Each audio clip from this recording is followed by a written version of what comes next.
आप सबको एक बार फिर खुशामदीद। मेरी दरख्वास्त पर आप लोग यहाँ तशरीफ लाए, दिल से शुक्रगुजार हूँ आपकी।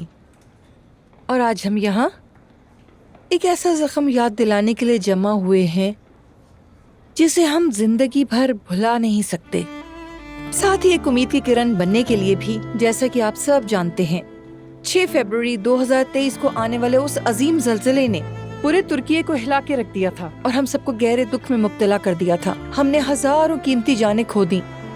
अंताकिया एक ऐसा शहर है जो अपनी कदीम तारीख से मिलने वाली ताकत के साथ हमेशा सीना तान के सबके सामने खड़ा रहा है, मगर आज वो सिर्फ अपने शानदार माजी का बोझ नहीं उठाए हुए, बल्कि जल्जले के मलबे को भी अपने कंधों पर संभाले खड़ा है।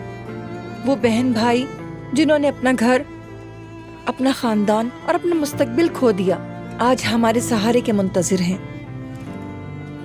इन मुश्किल दिनों में हमें उन्हें ये एहसास दिलाना होगा कि हम उनके साथ हैं। इस इमदादी मुहिम में हिस्सा लेकर मेरे दोस्तों, आप किसी एक इंसान के दिल में अपनी जिंदगी की नई उम्मीद जगा सकते हैं। ये महज एक अतिया नहीं, बल्कि पूरी इंसानियत के नाम पर एक नेकी है मेरे अजीजों।